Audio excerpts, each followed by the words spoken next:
Why didn't? Okay. In a television program to illustrate scientific model, presenter fires a gun many times at a bale of hay. Two small cannonballs are embedded within the hay some distance apart from each other. The hay bale measures approximately 2 meter, जो भी है, and the cannonballs are made up of iron, approximately spherical, about 5 centimeter diameter. What might be illustrating? Uh,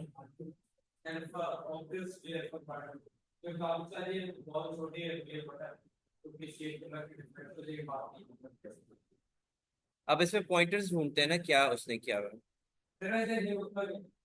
वो जो तूरी नहीं होती है, straw.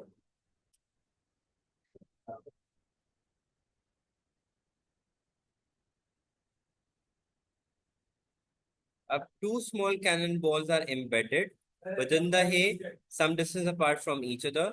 The ball hay measures approximately this, and the balls are made up of iron. It's very about 5 centimeter now. What might be presenting here?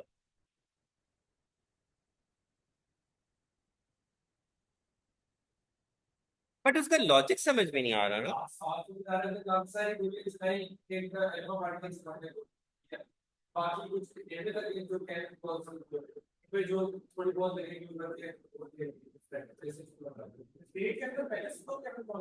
नहीं, दो embed हो गई उसमें। हाँ। अच्छा अच्छा अच्छा, वो टू, अच्छा अच्छा अच्छा, I miss that.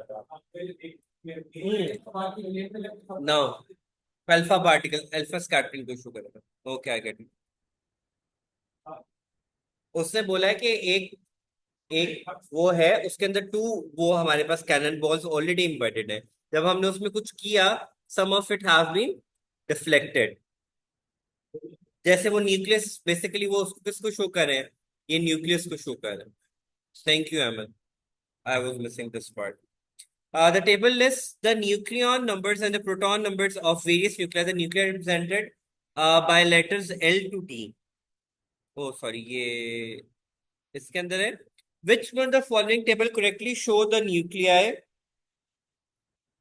of the same element and three nuclei that have the same number of neutrons? तो माइनस करके निकालने पड़ेंगे। हमने देखना है कि सेम के कौन से हैं हमारे पास। एलिमेंट सेम के हैं क्योंकि आइसोटोप्स ऑफ ईच अदर के प्रोटॉन नंबर्स क्या होते हैं, सेम होते हैं। उसके बाद हमने न्यूक्लियॉन नंबर देखना है, तो देखते हैं न्यूक्लियॉन नंबर किस में सेम आ रहा है। माइनस करके ही देखना पड़ेगा।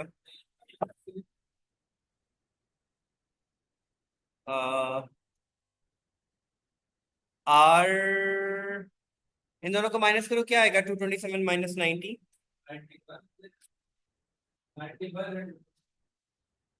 न्यूक्लियॉन नंबर है, हमें न्यूट्रॉन नंबर बताने हैं सेम किस में। हमें न्यूट्रॉन नंबर सेम बताने किस में है।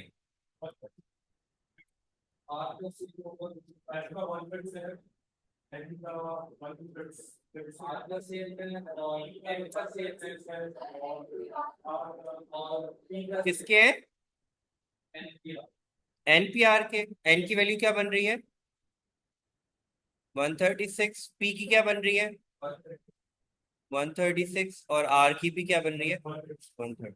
सो ऑप्शन नंबर ए। देन उस समय क्या बोला हुआ है, table gives some data relating to four neutral atoms W X Y Z. The two atoms are isotopes of the same element. What is the proton number of this element? Nucleon number उस समय दिया हुआ है, and total number of particles, proton, neutrons and electron in the atoms उस समय दिए हैं। अगर हमारे पास न्यूक्लियन नंबर है तो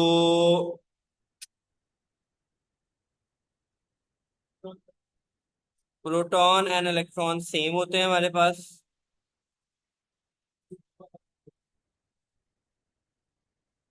Two atoms are isotopes of the same element. What is the proton number of this element?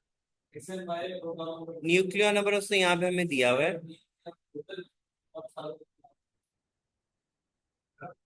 I guess X and Y वाले को देखते हैं हम लोग, लेकिन उसका तो न्यूक्लियर नंबर सेम है, वो नहीं हो सकता। Why is this not working?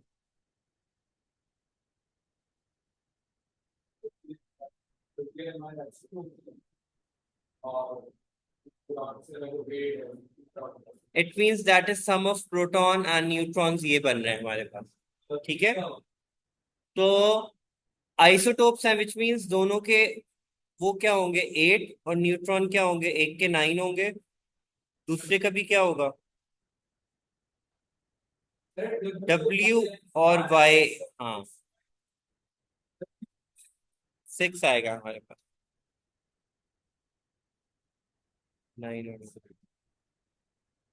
Proton number उससे बोले ना सेम है हमारे पास। वो आइसोटोप्स हैं दो एलिमेंट्स, उनके इलेक्ट्रो हमने वो करना है, प्रोटॉन ऑफ दिस एलिमेंट। नहीं नहीं, मैं यहाँ पे उनके सेपरेट आउट करके बना, प्रोटॉन्स 8 दोनों के सेम, ठीक है। न्यूट्रॉन्स वेरी कर दिए, तो ये हमारे पास क्या बन गया 17, ये बन गया हमारे पास 16, उस हिसाब से। तो W एंड Y की बात रही, बट उसने प्रोटॉन नंबर सिंपली पूछा हुआ, तो वो क्या बनेगा 8।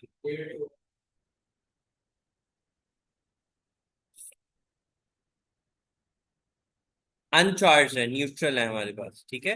That means they would be having same number of electron and proton. और ये सम में है। अब हम ऐड भी करके देख लेते हैं कि 8 और इसमें 8 ऐड करूँ तो क्या बनेगा 25, इसमें 8 ऐड करूँ तो कितना बनेगा 24, ये बन रहा है, ठीक है।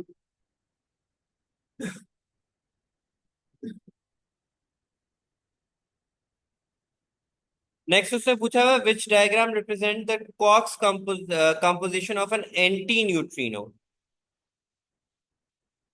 न्यूट्रॉन का मास क्या होता है, सॉरी चार्ज क्या होता है 0, और एंटी न्यूट्रॉन का हमने बताना है अप डाउन डाउन, तो उसका ऑपोजिट क्या होगा, अप का एंटी एंटी अप हो जाएगा, डाउन का एंटी डाउन, और वो ऑप्शन नंबर ए। क्योंकि देखो अप की वैल्यू क्या होती है 1/3, एंड उसकी क्या होती है,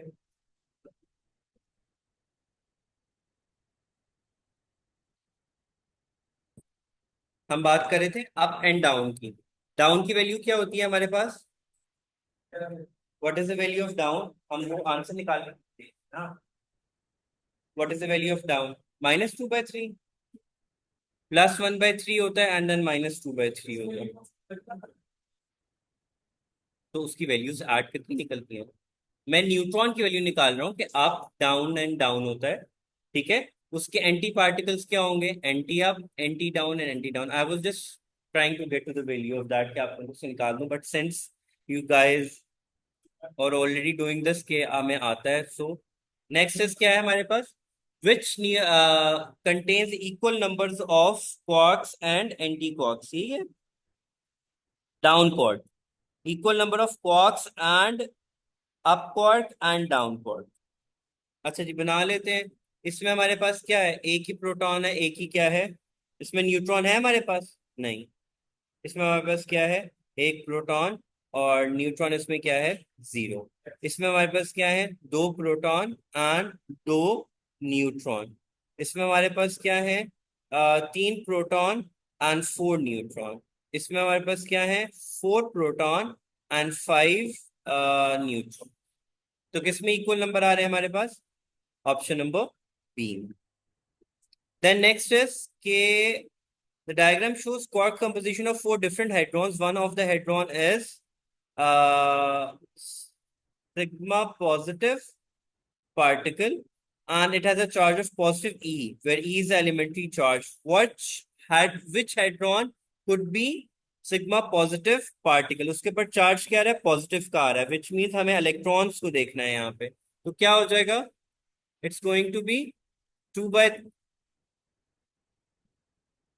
वो गलती से हो गया 2/3।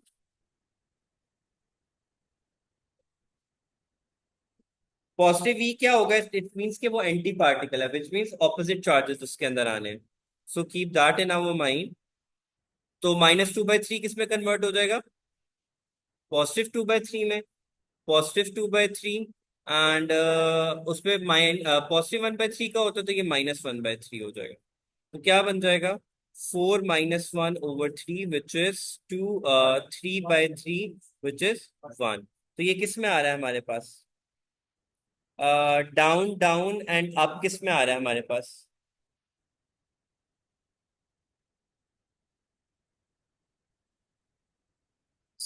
अप डाउन एंड वो किस ऑप्शन में बन रहा है हमारे पास?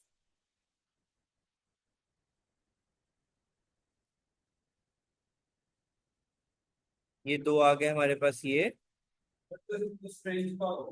स्ट्रेंज।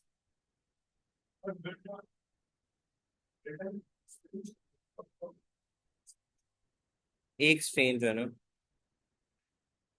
तो डेल्टा है।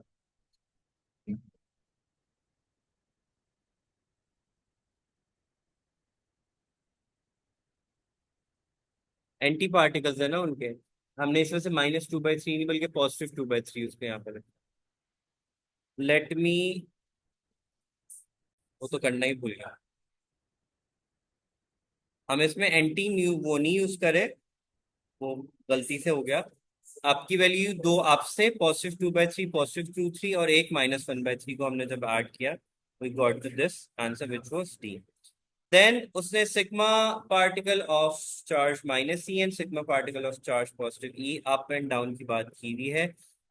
Which combination of particle of quarks could not be the quarks composition of hadron? Hadron में कौन से आते हैं? प्रोटॉन एंड न्यूट्रॉन्स आते हैं हमारे पास। ठीक है, उसने क्या कुड नॉट बी, कौन सा ऑप्शन आएगा उसमें?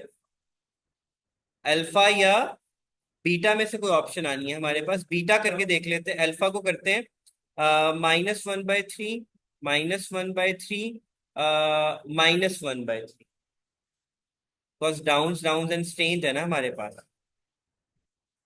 तो ये क्या आ गया? -3/3 बन रहा है हमारे पास ये, तो ये इलेक्ट्रॉन बन गया। आप बी करके देखते हैं। अप इज 2/3, -1/3, -1/3, तो ये बन गया 2 - 2/3 विच इज -1/3। तो ऑप्शन नंबर बी बनता, sorry 0/3 which is 0। Option number B. Then उससे बोला हुआ है a nucleus of uranium undergoes a series of decays, और उसमें वो बोल रहा है during the series of decay 2 alpha particles and 1 beta particle are emitted. कितने निकल रहे हैं? 2 अल्फास, ठीक है, and 1 beta is emitted. As a result, a nucleus of actinium is formed. What is the correct notation for the nuclide of actinium that is formed? Result में वो आया which means 2 alpha particles निकले, तो ऊपर मास से reduce होना है bye 8, क्योंकि एक का 4 होता है, दो के कितने होते हैं? 8 हो जाएगा हमारे पास। नीचे कितने का रिड्यूस आना है? दो का, 4 का, और एक बीटा की वजह से क्या हो जाएगा? 3। तो 3 और वो हमने नोट करना है, वो किस ऑप्शन में बन रहा है हमारे पास? 89 बन रहा है। दो ऑप्शन है which is B and D. क्यों? 2 अल्फा पार्टिकल्स। हाँ, तो फिर option number B is the right. 2 alphas which means 4 2 4 2 and 0 - 1, ये करना। फिर उसने nucleus of uranium -238 decays in series of steps to form a nucleus of lead as shown as alpha particle or beta negative is emitted during each step. What is the total number of beta negative particles that are emitted? 82 से 906 से 82 पे गए हैं।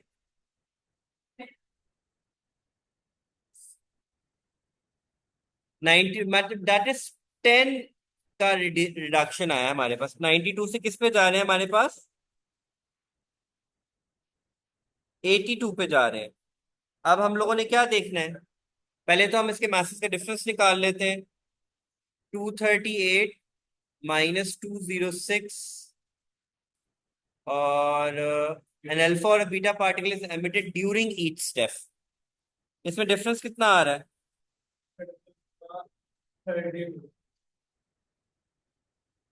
अगर हम इसको 4 से divide करें तो क्या आंसर आएगा? और अगर बीटा पार्टिकल एमिट हुए हैं तो 92 -82, 10 डिवाइडेड बाय 2 करें। नहीं नहीं, ये तो उसका चार्ज है ना, 92 एंड 82।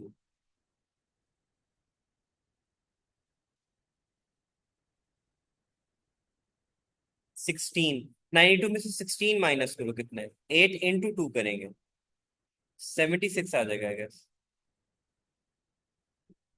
क्योंकि देखो ना, अगर 8 अल्फा पार्टिकल एमिट हुए हैं तो ईच के पास कितना चार्ज होता है, 2 का, तो 16 आ जाएगा। 92 माइनस 16 कितना आ रहा है? 76 आएगा। अब उसने कहा क्या है हमें? पहले तो सब चीजें बना लेते हैं ना हम लोग।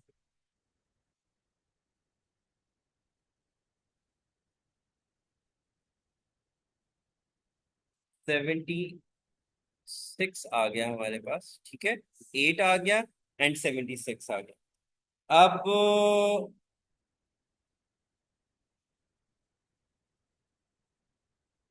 बीटा पार्टिकल्स हमें निकालना है। 82 माइनस 76 करें तो क्या आएगा?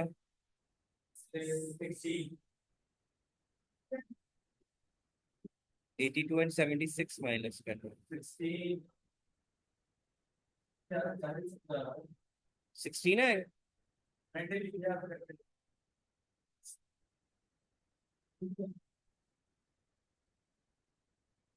अब हमें बीटा पार्टिकल्स निकालने हैं, उसमें से अल्फा इतने हैं, 8 में 16, 8 आ जाएगा।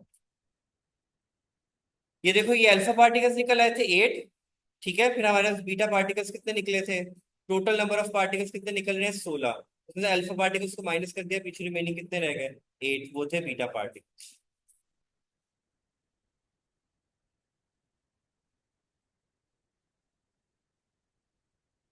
92 में से 82 माइनस 6 बचे।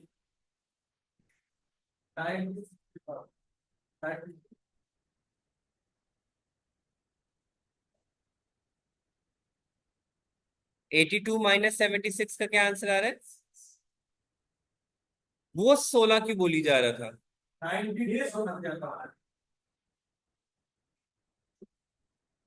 एक तो इससे भी ना एंड टाइम पे काम करना छोड़ देना होता।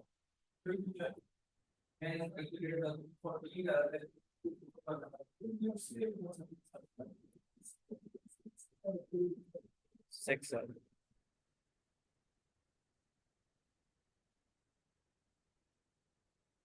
अब देखो, सबसे पहले हमने काम क्या किया, हमने इसको डिवाइडेड बाय 4 क्यों किया? देखो, अगर बीटा पार्टिकल एमिट हुआ है तो मास नंबर में कोई चेंज नहीं आना, ठीक है।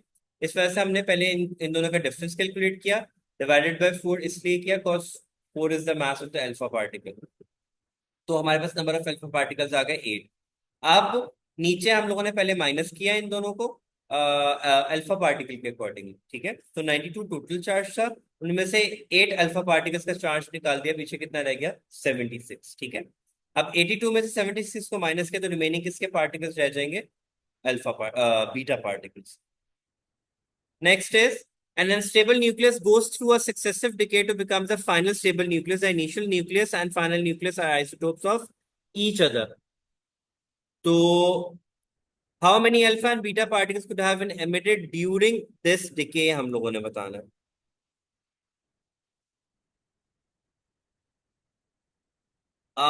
Unstable nucleus goes through successive decays to become a final stable nuclei. The initial nucleus and the final nucleus of are isotopes of each other. How many alpha and beta particles could have emitted during the sequence? हमारे पास charge क्या निकलेगा इससे? हम्म।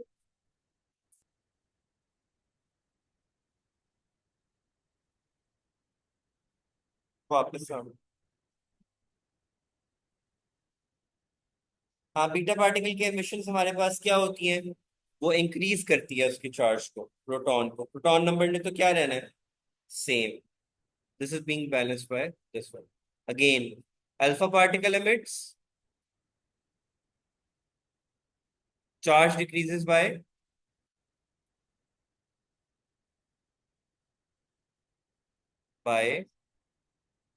2 हमारे पास, ठीक है।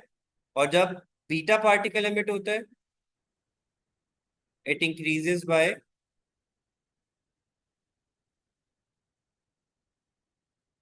1। अब हमें balance करना है। अगर एक अल्फा पार्टिकल 2 को रिड्यूस कर रहा है तो उसको बैलेंस आउट करने के लिए हमें कितने बीटा पार्टिकल्स चाहिए होंगे? 2 बीटा पार्टिकल्स चाहिए होंगे। तो I would have gone deeper, but मुस्कुरा की वजह से शॉर्ट एंड आंसर आ गया। Which two units are not equal? I think हम लोगों ने कल किया था ये क्वेश्चन। कौन से नहीं इक्विवेलेंट बन रहे हैं हमारे पास?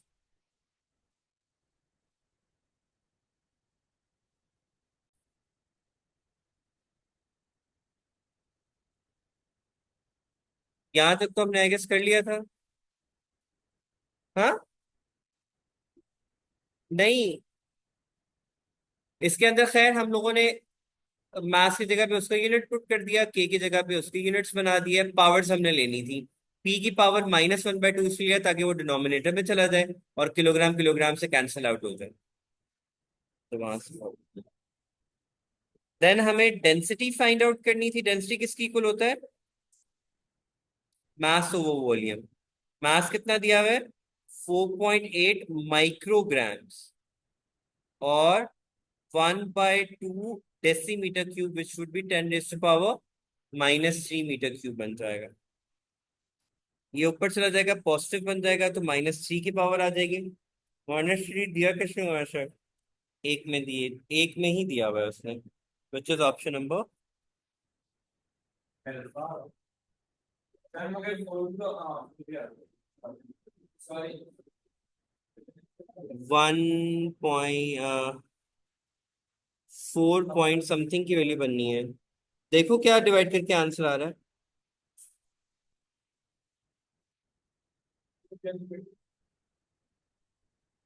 4.8 ×10⁻⁶ डिवाइडेड बाय 1.2 × 10⁻³ क्या आंसर आ रहा है? कैलकुलेटर नहीं है किसके पास?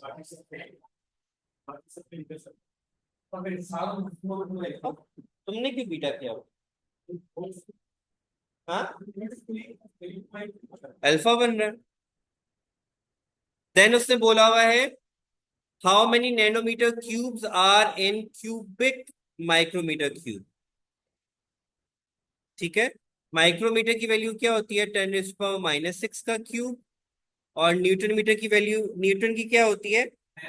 10⁻³ का क्यूब हमारे पास। ठीक है, तो ये कितना बन जाएगा? 10⁻⁻18, 10⁻⁻27। तो -18 + 27 क्या आंसर आ जाएगा? रहने दो, 9 बन रहा है। रेन ड्रॉप का मास, सबसे स्मॉलर मास कौन सा बन रहा है? ये वाला, डेल्टा। 0.000, क्योंकि ये देखो ना, -3 और +3 कैंसिल आउट होके 1 ग्राम बन जाएगा। ठीक है, ये सबसे छोटी वैल्यू हमारे पास बन रही है। अब उसने कहा है कि time pulse takes original pulse 6.3 microsecond to travel from a transmitter to the reflector. What is the time based setting of the CRO? यहां से लेके यहां तक कितने बॉक्सेस आ रहे हैं? 1, 2 and 3। Each box is 3 centimetre, तो sorry, each box is 1 centimetre, तो 3 सेंटीमीटर हो जाएगा। 6.3 माइक्रोसेकंड उसकी वैल्यू आ रही है हमारे पास। कौन सी वैल्यू बनेगी हमारे पास? 4,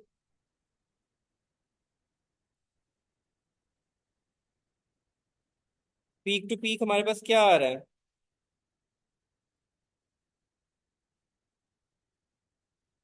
1, 2, 3। Transmitter emits a pulse of electromagnetic waves towards it. The pulse is reflected and returns to transmit. Directly is reflected and the transmitter and reflected pulse are displaced on the reflections आ रही है हमारे पास।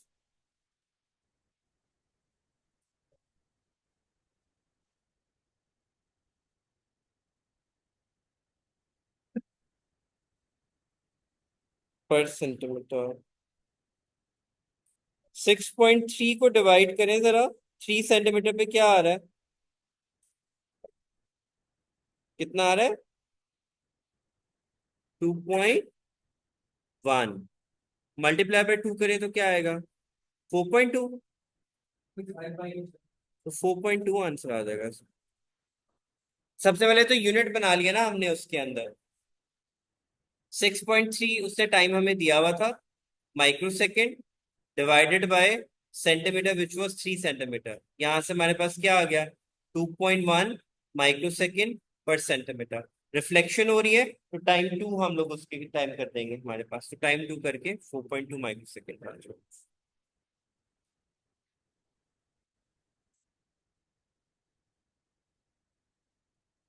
Then a micrometer is used to measure 28.50 millimeter width of plastic ruler. The micrometer reads to the nearest of 0.01 millimeter. What is the correct way to record this reading? Millimetres में जा रहे हैं हम लोग, तो उसने हमें डाटा किस में दिया हुआ है? मीटर्स में दिया हुआ है। Let's make the options. ये क्या बन जाएगा? 28.50 मिलीमीटर है। इसको मीटर्स में लेके जाओ तो कितना बन जाएगा? 2.85 इंटू 10⁻⁻², मीटर्स बन जाएगा हमारे पास। और 0.01 मिलीमीटर को भी उसमें लेके जाओ तो क्या बन जाएगा? 0.001 मीटर बन जाएगा।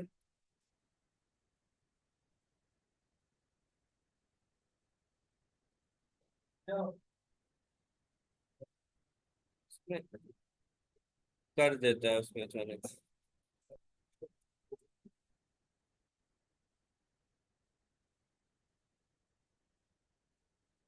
तो it would be equals to 0.001 into 10⁻⁻² metres में बन जाएगा।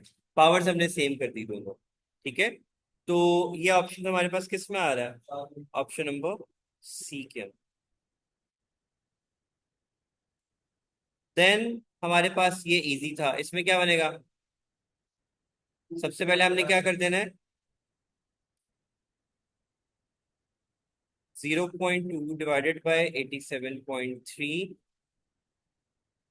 मल्टीप्लाई बाय 100 एंड टी का स्क्वायर आ जाएगा हमारे पास।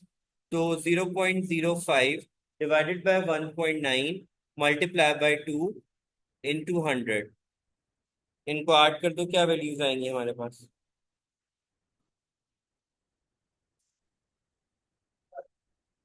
बनाओ जल्दी से ऐड करके।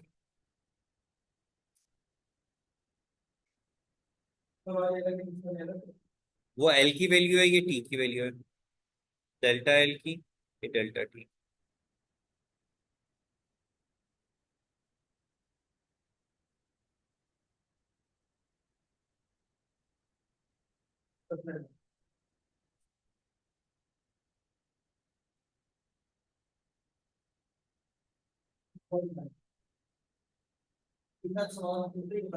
हम्म, टोटल आंसर आ रहा है। इसको 2 से मल्टीप्लाई करके भी यही रहेगा।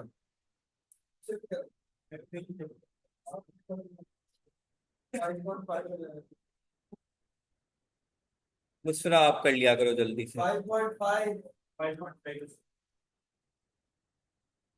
Next is a person calculates the potential difference across a wire by using the measurement is shown as which has the greatest contribution। Potential difference calculate करना है। V is equals to I R की equal होता है। R किसकी equal होता है? L over A के। A किसकी इक्वल होता है? पाई डी स्क्वायर के। सबसे ज्यादा किसकी वजह से निकलेगा? स्क्वायर तो सिर्फ एक ही क्वांटिटी का आ रहा है यहाँ पे, और वो कौन सा है? Damn, so ज्यादा uncertainty भी उसी की आई. A digital meter has an accuracy of plus minus 1%. The meter is used to measure the current in an electrical circuit. The meter reading varies between 3.02 and 3.08. What is the value of current with its uncertainty? 0.4 to 0.8 तक very कर रहा है, which means value क्या होगी हमारे पास? Average निकालना है ना हम लोगों को उसका. ठीक है, तो वैल्यू हमारे पास क्या है? 3.04 प्लस 3.08 का एवरेज निकाल लिया तो क्या आ गया? 3.06. और डाटा निकालते हैं आए मैक्सिमम माइनस ओरिजिनल करके. ये आपको फॉर्मूला याद भी रहना चाहिए. 3.08 प्लस कितना परसेंट एरर है? Plus minus 1%. तो 1% ऑफ 3.08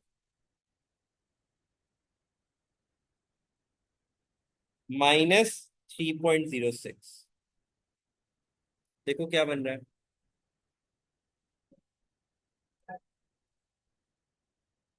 दोबारा सुन लो. हमने मैक्सिमम वैल्यू उसमें ऐड करके उसका एरर जो है उसमें ऐड करके निकालना है. इस बार हमने प्लस 1% ऑफ 3.08 किया. 3.08 was the actual value, highest value हमारे पास. ठीक है, उसमें जो अब आनी थी वैल्यू वो ऐड कर दिया. ठीक है, माइनस जो उनका एवरेज आ रहा था उसको हम लोगों ने कर दिया. दोनों को पुट करके हम लोगों ने आंसर निकाला. एंड 3.606 तो ऑलरेडी आ गया था एवरेज का. 7.70 की वैल्यू हमारे पास ये आ गई. मैं लिख भी देता हूँ यहाँ पे. T square is equal to 4 pi square L over g. I needed these two. इस वजह से मैंने स्क्र लिया दोनों. देन यहाँ पे हम लोगों ने resistivity of the semiconductor calculate करना था. रेजिस्टिविटी का फॉर्मूला क्या होता है?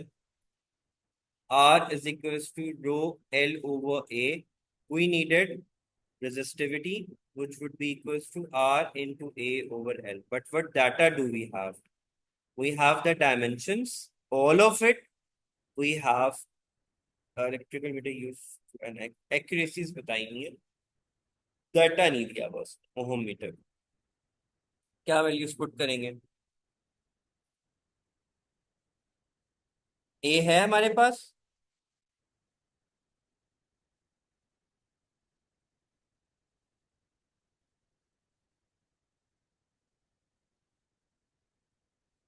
उसने करंट दिया हुआ है, सब कुछ है. आर की जगह पे वी ओवर आई आ जाएगा. A over L. वी की वैल्यू उसने हमें कितनी दी हुई है? 10 volt. 10 divided by 30 milli ampere. जल्दी जल्दी देखिएगा. 10 divided by 30 milli ampere. 30 × 10⁻³ into area. Base into क्या होता है? Length into base into height होगा हमारे पास. विड्थ और हाइट होगी हमारे पास. विड्थ हमारे पास कितनी बन रही है? 15 millimetre. 15 × 10⁻³ into 30 × 10⁻³ base into height हो गया. डिवाइडेड बाय लेंथ हमारे पास कितना बन रहा है? वो भी 15 ही बन रहा है हमारे पास.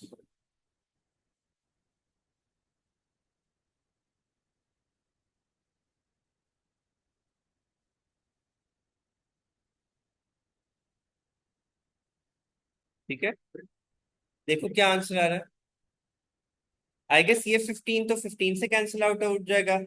ये 30 इससे कैंसिल आउट हो जाएगा क्योंकि ये फ्रैक्शन में था ना, तो डिनोमिनेटर में चला जाएगा.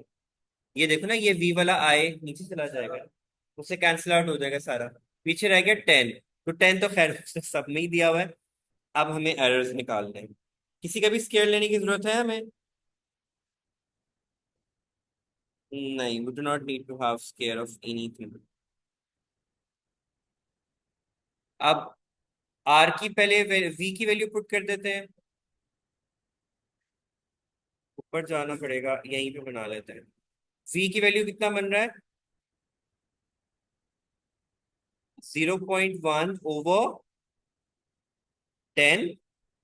करंट की वैल्यू कितना बन रहा है? 0.1/30.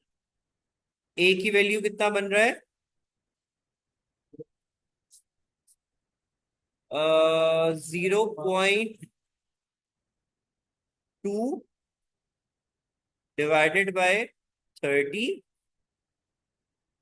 Plus 0.2 divided by 15 plus 0.2 divided by 15। यही सब चीजें आ गई ना। दो तीन चार, एक दो तीन चार पाँच, ठीक है। 0 देख लो, 0.05 बनेगा, 0.5 बन रहा है, 0.5 तो है हमारे पास। यूनिट्स कन्वर्ट करने की जरूरत नहीं है ना, यूनिट्स तो वैसे ही कैंसिल आउट हो जाएंगे इन सब में। हाँ, 5 ही है, क्योंकि वो यूनिट तो यूनिट से कैंसिल आउट हो जाएंगे ना। देखो कैसे कैंसिल आउट हो रहे हैं, ये 0.1 वोल्ट है, ये 10 वोल्ट में, तो volt over volt cancel out हो गया। करंट मिली एम्पेयर में, उसका एरर भी मिली एम्पेयर में दिया है, तो मिली मिली से कैंसिल आउट हो गया। इसी तरह सबके उनके कैंसिल आउट हो जाएंगे, leaving us with only that. अब उसने माइक्रोमीटर स्क्रू गेज की वैल्यू दी है, the reading on the micrometre with jaws close is 0 मतलब 0 एरर हमारे पास ये आ रहा है। The reading on the wire in position between the two is 1.03 plus minus 0.02। अब जब नेगेटिव 0 एरर आ रहा होता है तो उसको हमें फाइनल रीडिंग में क्या करना होता है, ऐड करना होता है। तो 3 में उसमें ऐड करो तो क्या वैल्यू बनती है हमारे पास, 1.08। वो दो ही ऑप्शंस में आ रहे हैं, विच इज 1.08। अब हमें पता है कि जब हम प्लस माइनस कर रहे होते तो एरर्स को भी सिंपली आपस में क्या करते हैं, ऐड करते हैं। तो एरर दोनों के कितने पे थे, 0.02, और ये भी क्या था, 0.02। दोनों का आपस में हमने क्या कर दिया, ऐड। आई रिपीट, जब नेगेटिव एरर होता है ना, उसको फाइनल रीडिंग में हमेशा क्या करते हैं, ऐड करते हैं। तो since it was a negative 0 error, उसको फाइनल रीडिंग में मैंने ऐड कर दिया। फाइनल रीडिंग क्या थी मेरे पास, 1.0। 1.03 प्लस 0.05 क्या बन जाएगा, 1.08। और अनसर्टी के रूल्स के अकॉर्डिंगली जब प्लस माइनस हो रहा होता है तो जो एरर्स होते हैं वो भी सिंपली आपस में क्या हो जाते हैं, ऐड हो जाते हैं, और गिविंग टू। नेक्स्ट इज हमारे पास two, a voltage is carefully measured with a high quality instrument and found to be 22.321 volts. Two students using two different methods conclude that the voltage is 2.33, 2.34 respectively. What is the which statement is correct? जो हमारे पास हमें पता है कि जो more accurate होती है वो लेस प्रिसाइज होती है, तो जो मोर प्रिसाइज होती है वो लेस एक्यूरेट होती है हमारे पास। और प्रिसीजन किस पे डिपेंड कर रही होती है, लीस्ट काउंट पे। और एक्यूरेसी किस पे डिपेंड कर रही होती है, फ्रैक्शनल अनसर्टेनिटी के ऊपर। तो 2.33 is more accurate and 2.34 is and less precise in 2.3। How do we know that, बस 2.34 विच मींस ऑब्वियस इसका प्रिसीजन क्या होगा, ज्यादा होगा। कैसे पता प्रिसीजन ज्यादा होगा, ज्यादा डेसिमल प्लेसेस तक जा रहा है, इट मींस उसकी लीस्ट काउंट ज्यादा है।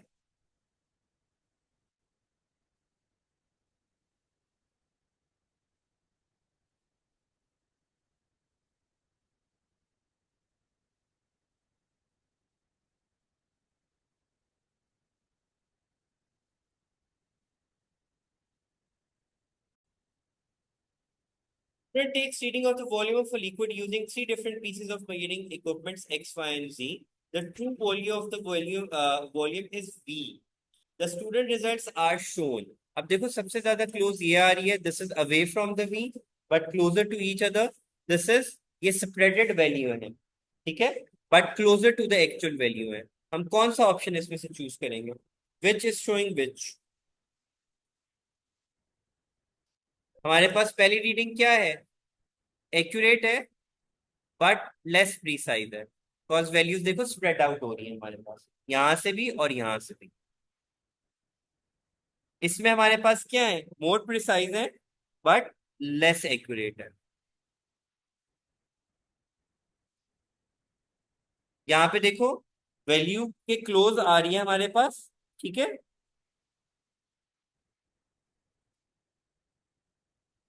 ये स्प्रेडेड वैल्यूज हैं तो हमारे पास नॉट प्रिसाइज होगा। और ये कहाँ जा रहा है, ये अप्रोक्सीमेटली आ रहा है, बट एक्यूरेसीज के ऊपर क्या होगा? एक्यूरेसीज भी इतनी नहीं है। अब उसने कहा how many pieces are precise and how many are accurate. Precise है हमारे पास कोई भी इंस्ट्रूमेंट, बट हमारे पास ऑप्शन में जीरो का है ही नहीं। एक्यूरेट एक्स वाला बन रहा है, ठीक है। एंड एक्यूरेट तो हमारे पास एक है। यहाँ पे हमारे पास प्रिसाइज आ रहा है, because they are closer to each other values, तो एक ही आ जाएगा। Less precise, one precision equipment है, one मूवन।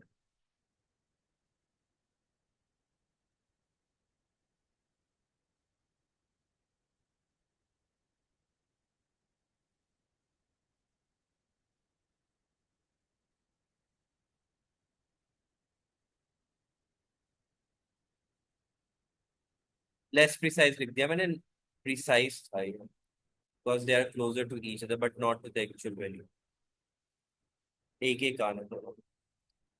Four possible sources of error in a series of measurements are listed.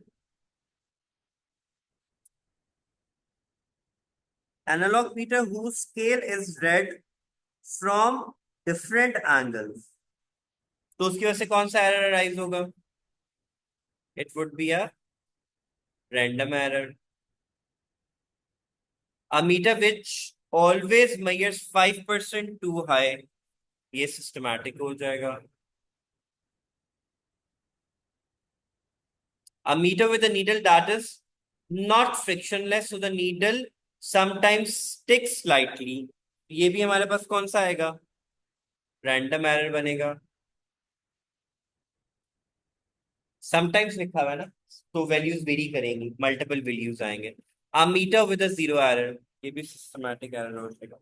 Systematic error कौन कौन सा बन रहा है? 2 and 3। एंड रैंडम एरर कौन सा बन रहा है? 1 and 4। Do we have that option? Sorry, 1 and 3 beta.